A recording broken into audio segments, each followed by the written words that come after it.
Well, are we here? I'm here.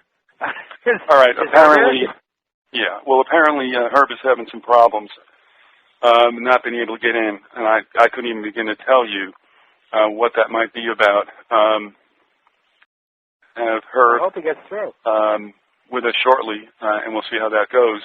But Andy, first of all, why don't you tell people about the website and what's gone in there? You've diversified to a certain extent, you and Herb, with what you put up there. So you tell folks how the website looks in this latest edition. Well, the website is very diverse. I think what we're doing now is, well, we started out, we were just, wet behind the ears, very, very idealistic indeed, just, coming right out of the box. And, oh boy, look, there's Jim Fetzer, blah, blah, blah, all this stuff. We were very, very happy to see anyone talking about this. Then we realized what was occurring with all the different things that were going on. So we began to get a little more critical of all the information. So right now, our site, we do still explore various aspects of that degree of research, mainly almost like a deconstruction of it. And I think what we do is we analyze it, and we offer as much information as possible so people can make up their own minds, of course. I think that's necessary.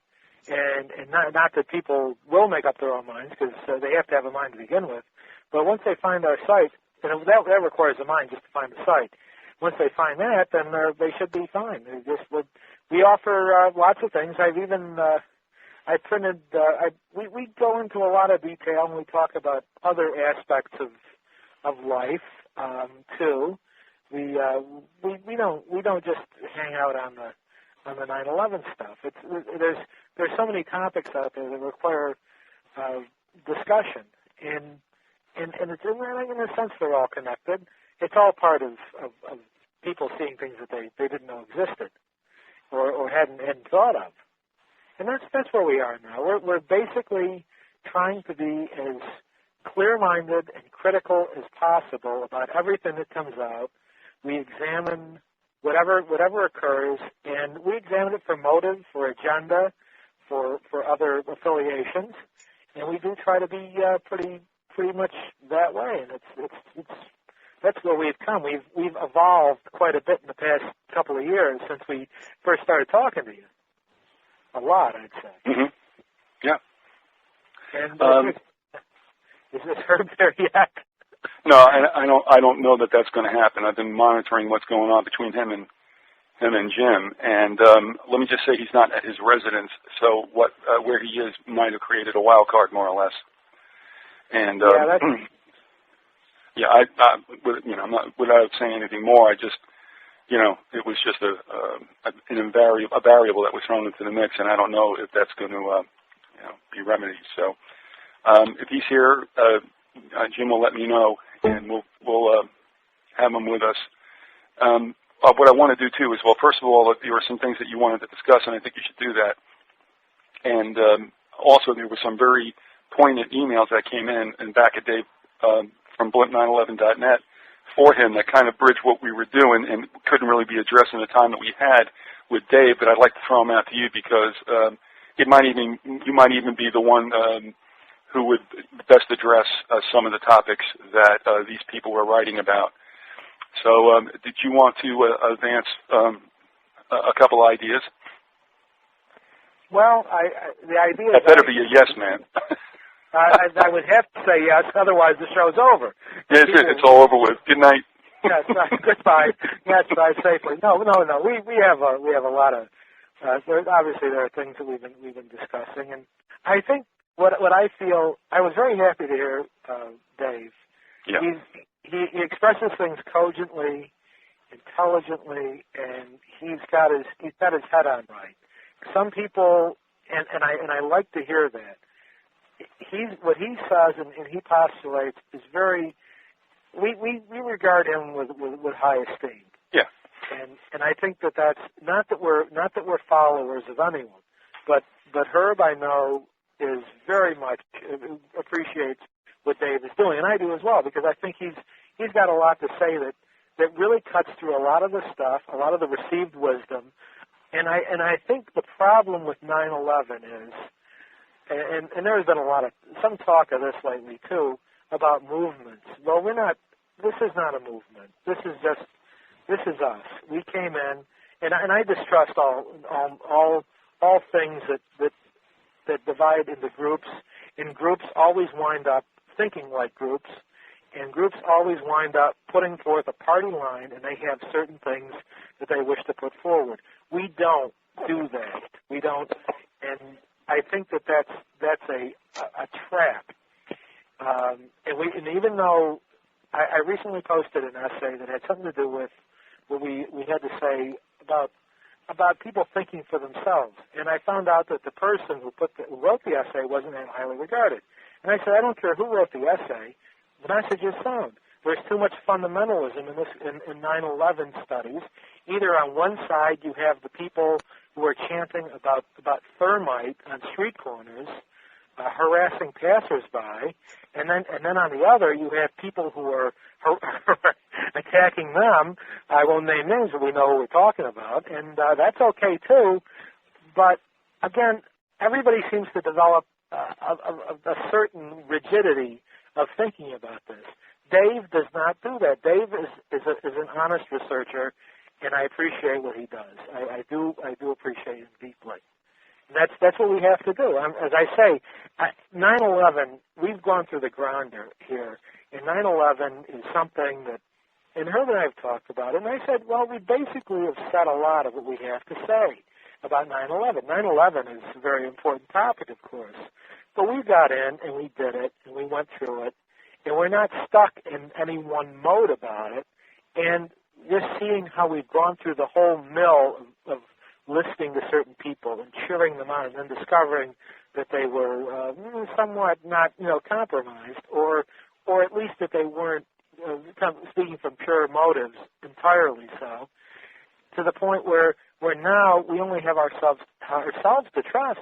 This is what we're left with, and Dave, we feel, is of that ilk. He's a guy. He's a voice crying in the wilderness, and those are the only people we listen to them, and we judge what they have to say, and we base, and if it has any sense or coherence to it, we say, yeah, there's something to be listened to there, but we're not staying on street corners handing out videos. We had been talking with Chris and a caller about what we're seeing with regard to confusion, perhaps deliberate distraction, delusion, or whatever. And we've said this for a long time, Andy, and I know, we have no argument here. But there seems to have come a time when those on this side of the street, as we used to say, some of them have flipped, and I mean flipped big time.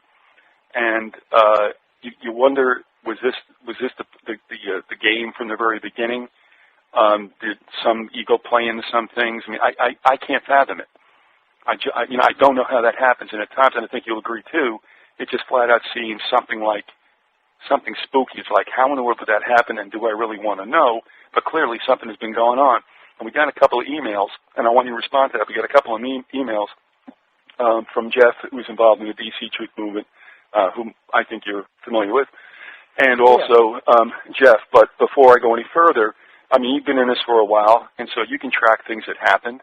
You know whose camp you were in until you saw something go a little strange, not because we're always right, but because it's clear.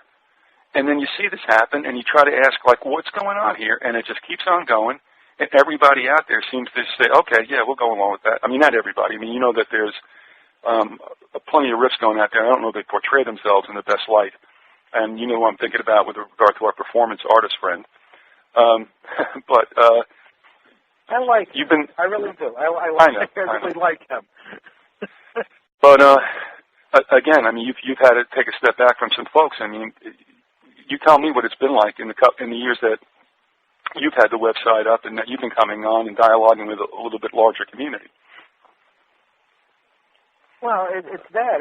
It's been a process of understanding, well, of opening one's eyes even further. That's all you can say. You get to see, and then you realize that you realize that not only is there a problem with the official story, there are problems with the various unofficial stories. And I think what our motive and our our point was from the beginning is we just have to say, this is why the official story cannot be true. This is all we can do. We have to say, this is why this cannot be true. And that's all you really have to say. And if it is not true, then you know that there is something extremely and deeply wrong. And that's all you can say about it. It happens that way. And that's all we've reached that point, because there are various people, and we did fall into the spell of various people for a while, and we were listening to different ones. And I think there are so many flavors out there of this. And every little group and every little subgroup has its own rigidity, its own inflexibility, and is not willing to countenance certain things. That's all you can do. You have to just face basic reality about this.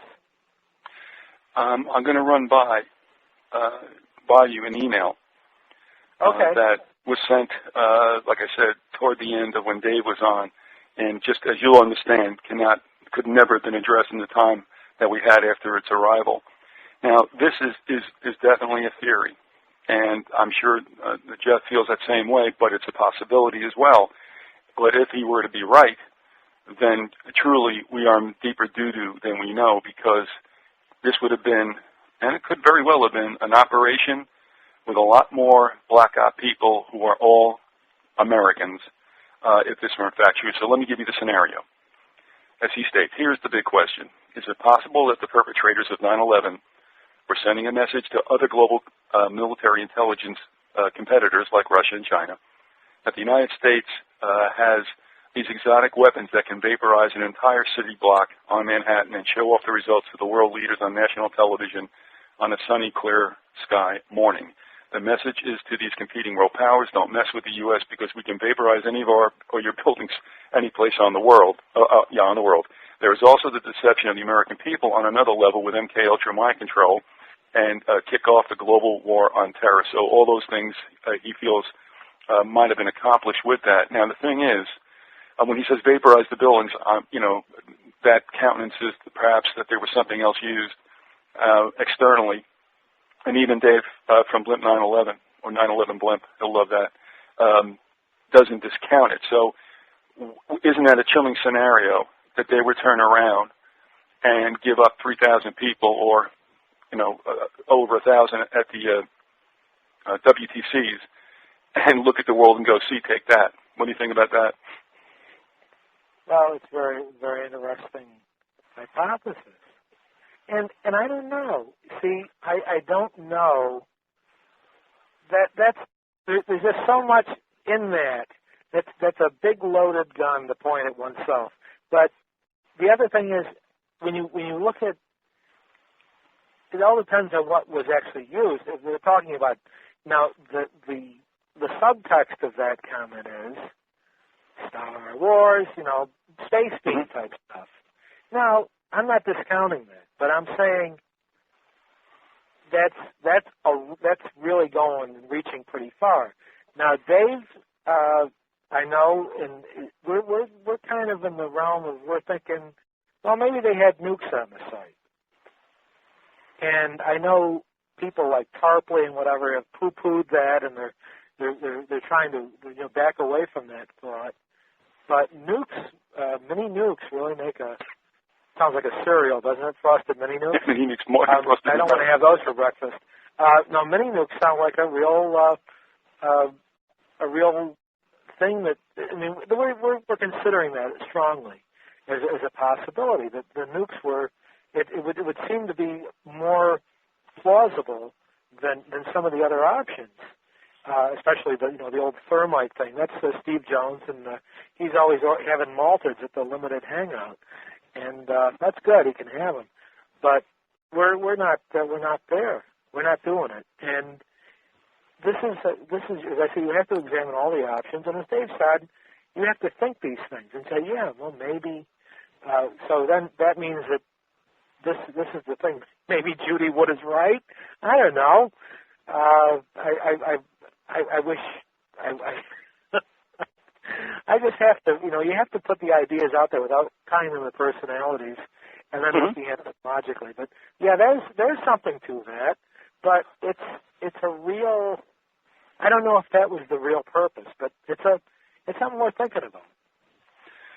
Yeah, I will never know, and I think sometimes you can spend too much time. There you go. Anyway, get it out. How much time I have left to go? About 5 hours? No, 7. Okay. That we will never get to the bottom of it. But Star Wars is supposed to exist. That we weren't supposed to know that. Platform-based weaponry, whatever. If that is out there, then that could have very well been used. If this is what the U.S. feels that its ace in the hole is, if they want to start moving into Eurasia, and this is their decision to do such, and this is how they were going to do it with as few boots on the ground as possible. It is possible, and what he says is really dark, and it could very well be. One of the things I'll tell you, and I guess it's a bit of a teaser, Andy, and that is I'm doing a series of interviews with someone who's uncovered, as I had said earlier in these shows, complicity of law enforcement, federal down through local, in money laundering for the drug industry, the illegal drug industry. And there is an FBI agent, I guess people have heard of the individual's name, who was gotten in touch by this guest, or guest to be, that the person was, I guess I'm just going to use these words, blown away at how many black bag operatives there are in the individual's own agency. So when Jeff wrote this, I'm thinking back now to something that was pretty fresh. I mean, I only heard this like 2 days ago. And I'm saying to myself, yeah, I mean, it's completely plausible. And that even gets a little bit more frightening in a sense. But they're there. And the one thing we didn't get a chance, by the way, Andy, to talk to Chris about, we didn't get deep into the X-Files situation, but I was also going to ask him, because he wanted to talk a bit about Chris Carter, and I don't think these stories really wrote themselves necessarily. Carter in the Millennium series talks to, I guess, retired FBI agents who never really retired, and which he based this kind of Millennium group after, who kind of get things done. Now, Carter obviously has a lot of inside information. So where am I going with all this? The fact that, really, honestly, it could be a whole lot worse than we think it is. Well, everything's worse than we think it is. That's the whole point. See, I'm living in denial, and I'm happy as anything. I had a lovely meal, by the way. I just want to go off on one of my many digressions. I had a lovely meal tonight. Sue and I went out. We stopped and had dinner tonight. We stopped and had sauerbraten in a lovely little restaurant on Genesee Street here in Utica, and it was, you can't find German food anywhere. And the sauerbraten was just absolutely marvelous. And I was thinking, sometimes I just have my moments, and even if things are all, as you say, there's this impending doom, and there are evil people out there. Last night I was driving home from my radio show, and I had the windows open in the car, and you could smell like the barbecue fires dying down, and a little bit of hint of gunpowder from the fireworks in the air, and the pine scent. Smells like victory. It's beautiful. I mean, I'm just in the state of just joy, and and I don't know. Yes, we're doomed, but I have this feeling that life is, it's sweet. Life is so damn sweet. I can't believe it. It makes me tear up thinking about it. But you're right. There are nasty. There probably is a group doing that. You're right. There probably is something like that. And I don't know what we're going to do about it. But no, we're not, and that's just it. It's just more entrenched and deeper. And I'm just trying to figure out how people can just be in that kind of head. I mean, what kind of good, do you believe is going to come out of this? What kind of supposed patriotic effort? Or maybe it's just other lackeys who have signed themselves over. And I don't mean to dwell on that, but it was just that with Jeff, with what he had written, and also with what I have been talking with this prospective guest a couple of days ago, it gets down to a little bit more of a somber situation where you sit there and go, boy, ouch. But like you said, you have to go on, and we might as well enjoy it because they're leaning on us already. One other thing I wanted to run by you, though, because I want to go back to some of the experiences that I know you had with other 9/11 groups, but we have an email from Jeff, who was involved with the DC 9/11 Truthers, and he said, wow, this is pretty good. He goes, I laugh the hardest when you have them on, meaning you and Herb, since they point out how horrible democracy is. Well, I was just going to say, after what you got done with that culinary screed, I was going to, I always make fun of Herb being the rock critic for the Uticans, and now you happen to be the gourmet critic. Oh, yes. I'm also quite a good cook, by the way, so I know wherever I speak. Well, all right, then will you do me a favor that I could never do, and my tongue is firmly planted in my cheek, but would you come up with a book called End Time Recipes? Oh, I will. With how to cook squirrels and stuff, yeah. That's a little bit of... how do you make ossobuco from squirrels? I don't know how you do that. No, they're tough little animals. But if you marinate... Come to find out. Yeah, all right, when he says... like a couple of days, they're just great. He likes the fact that you point out how horrible democracy is and groupthink matters. He said, I've been boring myself in these meetings for 2.5 years, finally just moving into helping out and focusing my time on yet another endeavor, the Rock Creek Free Press. Okay, and then I'm going to pass this along. He wants me to do that.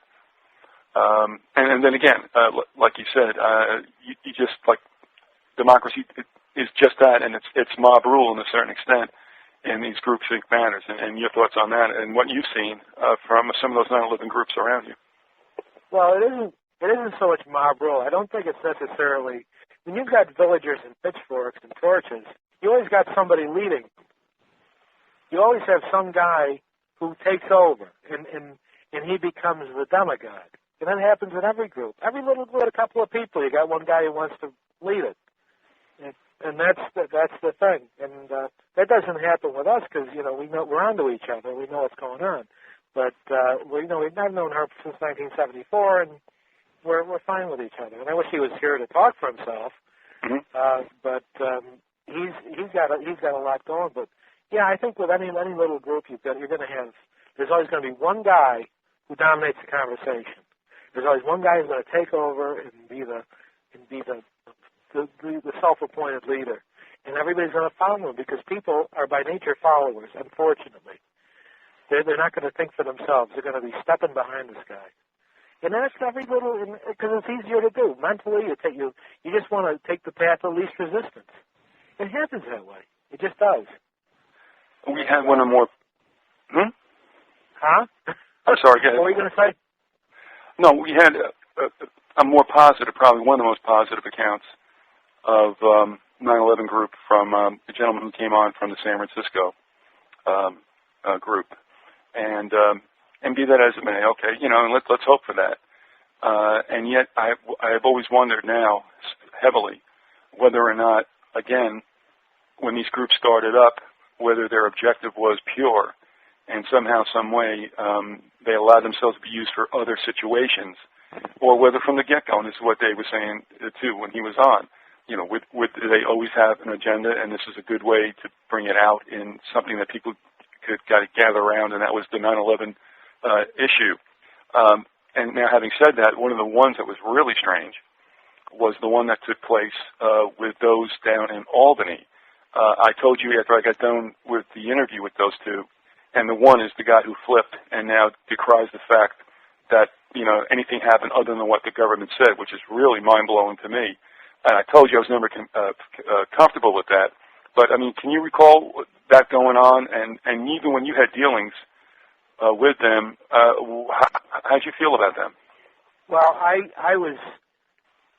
responded with a certain degree of, I write to everybody politely unless they call me a name, and then I'll call them a name too because I do that. But but this guy they wrote very sincerely, and I wrote back, or seemingly so, and I said they were trying to get everybody under their umbrella for like a coalition or unite. Well, this guy was going to unite everybody, marshal off a cliff, and there was something wrong here. I forget what the guy's name is, but that was Matt something or whatever. It was just not. It wasn't a good scene. And I said we don't mind, having like resources that we share. We'll mention if somebody's going to do something, or if there's something definitely going on. you know, if they're going to have a lecture somewhere, we'll publicize it, whatever. But I don't want a big hulking group, because there's always this guy who put on videos and everything, and then he suddenly decides it's all crap. And I'm thinking, what the hell? Here's a guy who wanted us to join with him, and now he's, they're on the other side. So no, no. And it's not that we're trying to, we have. That's the whole point. I'm just essentially, and the other thing about that group is, as you well know, and as other people know, it had university backing. It was funded. They were basically given money to print up the stuff and everything. And I mean, yes, when you got somebody sponsoring you, watch out, because that is the worst thing. Unless you're totally independent, doing it without any foundational or university type support, then you're basically dancing with the devil at that point. It's true, and I hate to say it, but any sort of person that does that, there's you got to watch out, and doesn't necessarily mean somebody's bad or they're wrong, but it's compromising. Just like all this stuff now coming out about David Ray Griffin, how he's somewhat affiliated with the Ford Foundation. Now, that doesn't take away from the fact that David Ray Griffin wrote a couple of really good books. But the fact that these books are out there and they're published by major houses and they're well received and they're out there, you think that, well, why is this stuff out there? Why is it so big? And why is this guy on every TV show? That you just think that this is something that's so esoteric and scandalous that you really need somebody like David Ray Griffin to hold the line. So you might, I don't know. I personally think that he wrote some good stuff, and Tarpley did, but Tarpley is, there's stuff there that we appreciate the good things that they've done, and we might use some of it, but we're very selective about what we use, and we only use those things which are irrefutable and work well as arguments. And if Herb were on, he would say, why don't these guys lead with their best stuff? That's exactly what he would say. I think like Herb, like he's no longer here. He's on the line. He's listening, probably. Yeah, he is. He can't get in. He knows it. What I wanted to do was, I'm sorry, I just want to say, I'd give him a chance if he can, if he is able to advance some comments via any, one of the ways that you can get in touch with us. So he'll keep trying, but the phone is going to be out of the question. So again. Yes. So if Herb, by all means, and he can make a comment, and I wish he would, because I'm not the Uticans, although, and I weigh as much as two Uticans, but I'm not the Uticans. Herb is really the main guy, and he's the main researcher. I do a lot of talking, but Herb's the real guy, and I really feel bad that he's not on right now. So when you have to say that, I wish he would, but he says, why don't these people lead with their best stuff? Why don't they? And maybe that we're dealing with a whole series of limited hangouts, and this is all. Everybody's a gatekeeper. Everybody's in the way. They're standing in the way of the truth. They all make a better door than a window. I guess that's the thing that ought to be discussed. Well, it's very sad. One of the things that I found a little too common, I thought, was something I thought was an absolute paradox, complete contradiction with what was another one of the veins in this in these movements, and that is somewhere in the back, and I think this is true with DRG and others, that they are associated with a one world, I wouldn't say government, but a one world type of system, which they always portray as being, I understand it, it's all going to be one lovely place and blah, blah, blah. And I wish it would be like that, but like we said, just like these 9/11 movements, the same thing with any kind that's going to be a one world anything, and that is there will always be a corrupt oligarchy on top of it It's never worked. It's never going to work. I wish it would. I'd be real happy. But, Griffin and some others like Kevin Barrett and stuff, and they're talking about this one big happy family. And to me, 9/11 was the reason it happened was eventually to affect this one world government, which is going to be totalitarian. And the way it was done was obviously to get everybody to freak out, give up the security, and keep on going. So, again, I'll leave it up to you, but when I look at Barrett's site and stuff, and when I was listening to stuff out of, the boy who got out of Claremont, I'm like, you're going in the same direction that 9/11 is meant to bring us to. Well, isn't it strange? Isn't it odd how everything is configured to focus people down the same tube? It's just wild. Whenever I think of one worldism, by the way, I think of that old Coca-Cola commercial where everybody's sitting on the hilltop singing about Coca-Cola. I'd like to teach the world to sing in perfect harmony and buy the world a Coke. Because if you drink anything else, and maybe you want a beer once in a while, God knows I do. Why? This is what they're about. It's all about that. Yes, I want iced tea. Well, you can't have iced tea. We're drinking Coca-Cola, damn it. All right. So that's the thing, a one world thing where everybody drinks the same beverage. And the stuff will rot your mind and your teeth, whether you drink diet or regular. Again, this is what I'll probably get letters from Coke now. How's that? I'll probably get letters from Coca-Cola now to cease and desist. No, you're going to reach for some Saranac. Don't you kid me. Yes, I give them a lot of money. So anyway, this is why I have to slap the sides of my legs and my hands saying, you guys don't get it, or do you get it? And you're being deliberately deceptive. I'm never going to get the chance to ask or get a straight answer, but I just don't like it, and so I shy away from it. But and not to beat it with a stick, but that situation in Albany was extremely strange when the one gentleman whose name I forgot, I only found this out through Craig Ranke, who came out with the Pentagon video, the Pentacon. And I asked him, I said, I like that video. Yeah, I mean, he did a good job, and he's the one that alerted me to it because I didn't know what was going on. And somebody else, too, who I've not heard from in a while in the Hotmail. And I'm like, well, what happened here? And then I realized, he goes, well, don't you know who this person is and whose name I happily have forgotten?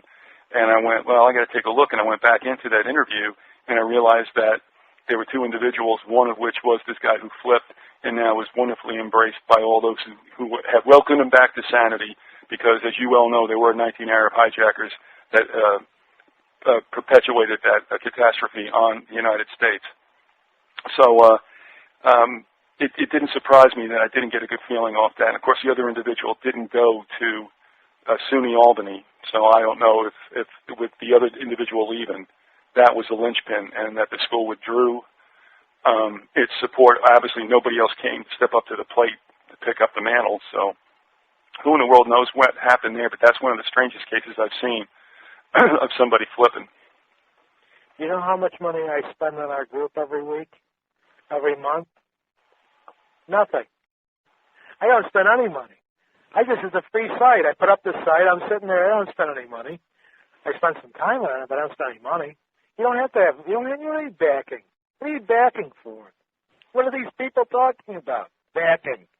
You don't need backing. It's crazy. Nobody needs backing.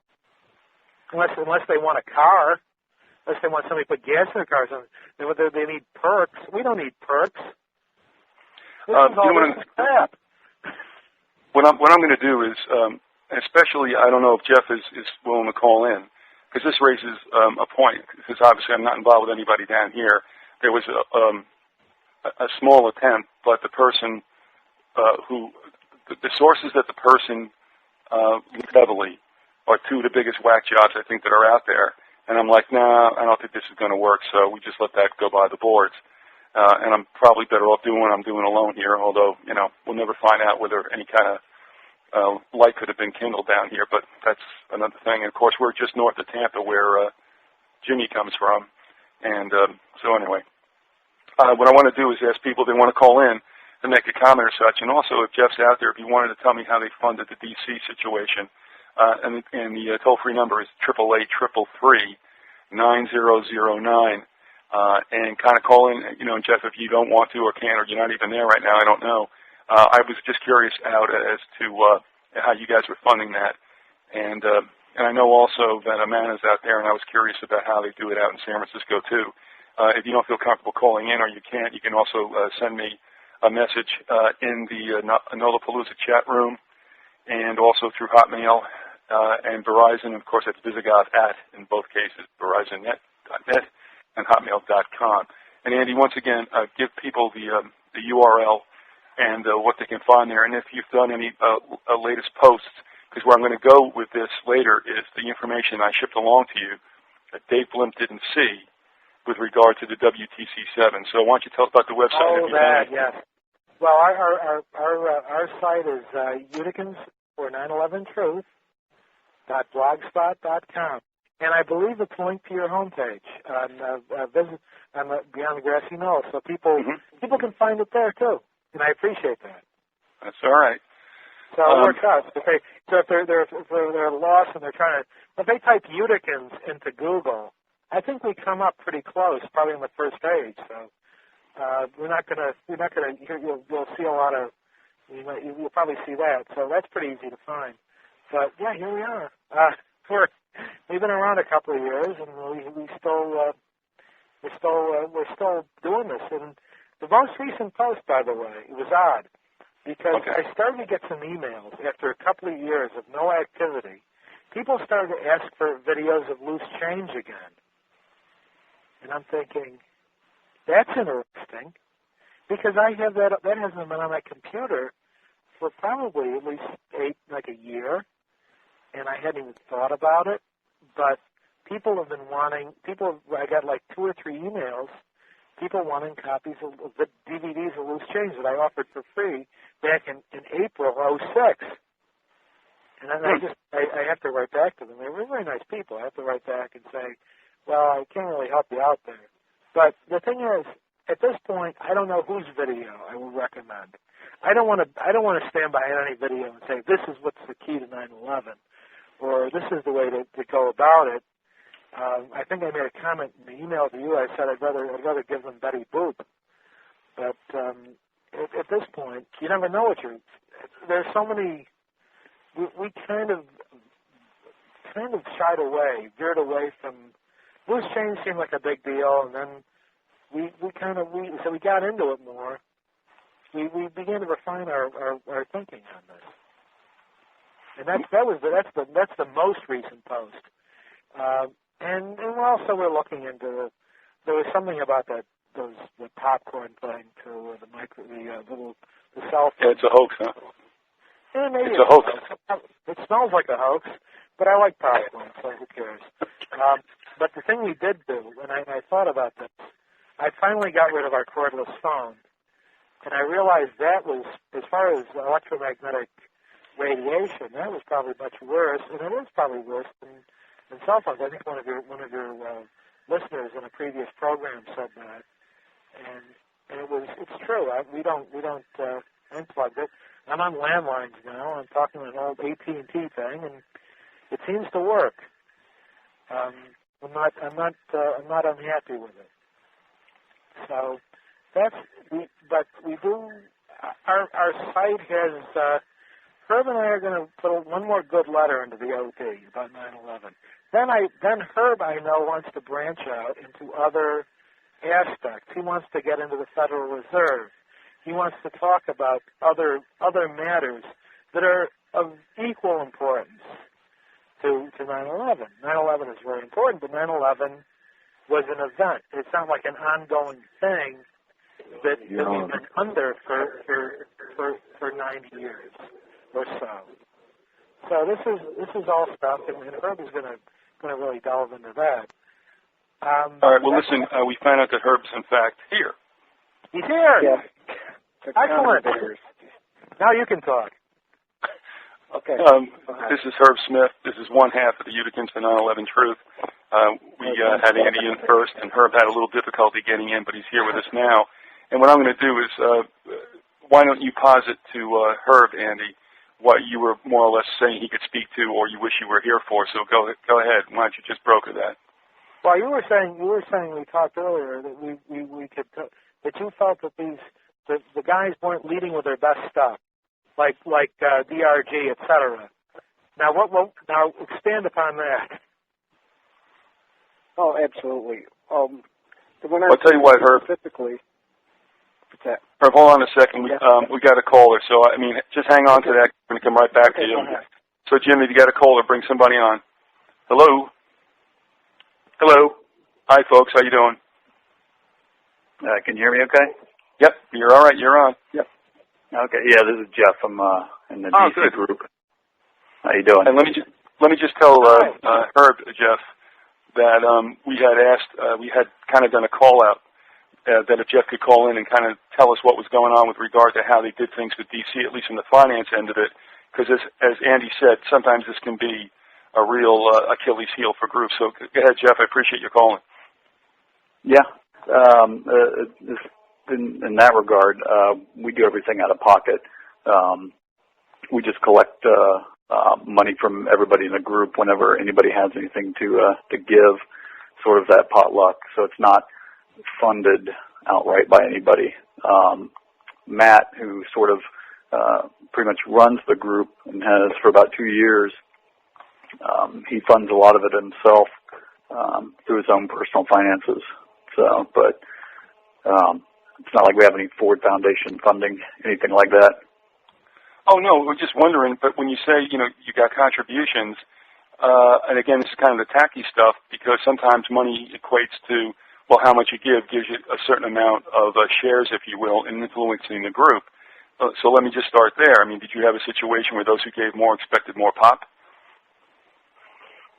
There were a couple people in the past who sort of thought that, and since they sort of got together and created the group from the beginning, I think they had more sway that way. But for the most part, with everything that we do, and specifically with the meetings, it usually winds up being the same information over and over again that we're going over in the group that most people could actually do through email. So it usually winds up back on Matt's lap or somebody else who originally brought up the idea. There just really aren't a lot of takers for a lot of the projects that go on. But there is a small little section of the group that holds everything together. There's just a lot of fringe on the outside. So there are some really good people in this group altogether. It typically turns into a lot of dinner meetings, which gets pretty tiresome. Well, that depends on the dinner. Repeat that, Andy. I said that depends on the dinner. Well, I mean, did you feel yourself, and I mean, if you don't want to address it, that's fine. I mean, I don't mean to pick them apart, but I mean, I'm wondering about the dynamics of a group. I mean, sometimes it's difficult to keep anybody happy unless you get really authoritative, and, that has its drawbacks, obviously. But, I mean, did you find that there were factions or anything like that was going on that in any way, shape, or form might have diminished the efficacy of the group? We've had a few people in the group that, I mean, everybody, of course, was a little bit distrustful, a little wary, just because we're in D.C. and it's just so easy. Like I said, one of those emails for one of the spooks to come over, after work or during work, from one of the agencies if they want to play COINTELPRO. So there were a few people that seemed to fit that role that kind of disappeared after we started pointing fingers.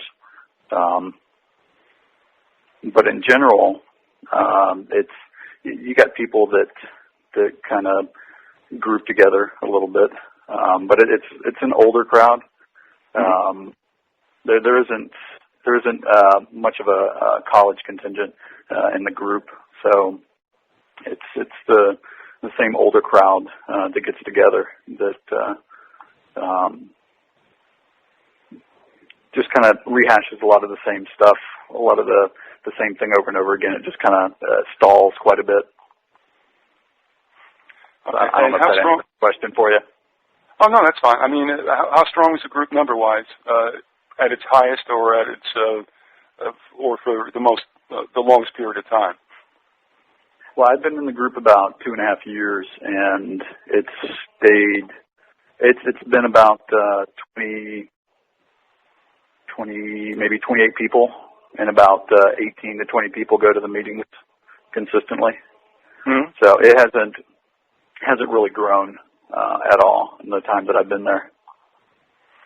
All right, so it's a little disappointing in that regard. Mm-hmm. And just lastly, then, you didn't feel that the source of your funding, which obviously came from all of you, was a detriment to what the group was trying to do?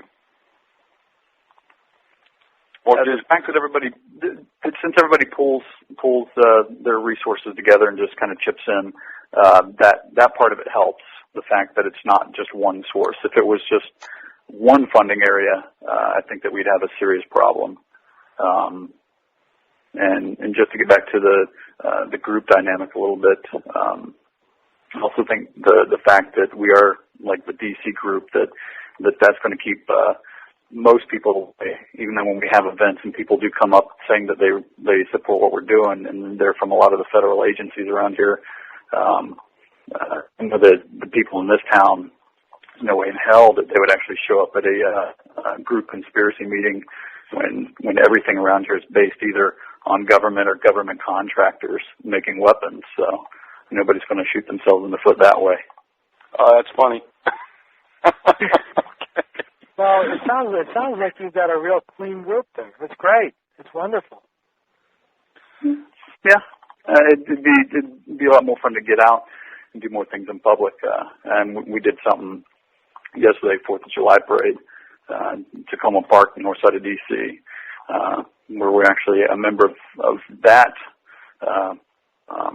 event, to where we had a large float, which they invited us back this year to drive around through the parade and actually hand out DVDs and pamphlets and other information and stuff like that. So I think we were like a gold member or something like that. I'm not really sure. Jeff, I want to thank you for calling in. I appreciate you doing that and for giving us that information. And I'm going to pass the emails along that you sent me when I get a chance after this marathon is over, so they'll get to see what you wanted them to, and I appreciate you passing it along to me. I appreciate that. All right, Jeff, you take care. All right, thanks. Thank you. Herb, we're going to give you that last shot because we're going to let you take it away for the most part. We've got 8 minutes left. Huh? Okay, we're talking about how they don't lead with their best shots. It seems to be what the case with like David Ray Griffin, who we thought was unimpeachable at one point.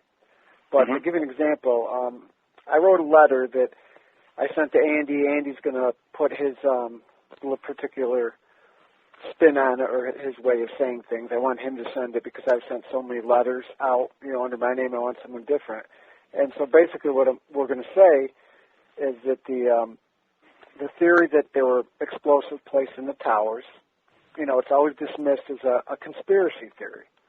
Well, it's not a conspiracy theory. It's a scientific theory. And from a scientific standpoint, it's the most rational theory because it has, and we got this from Stephen Jones, it passes the test of repeatability and parsimony.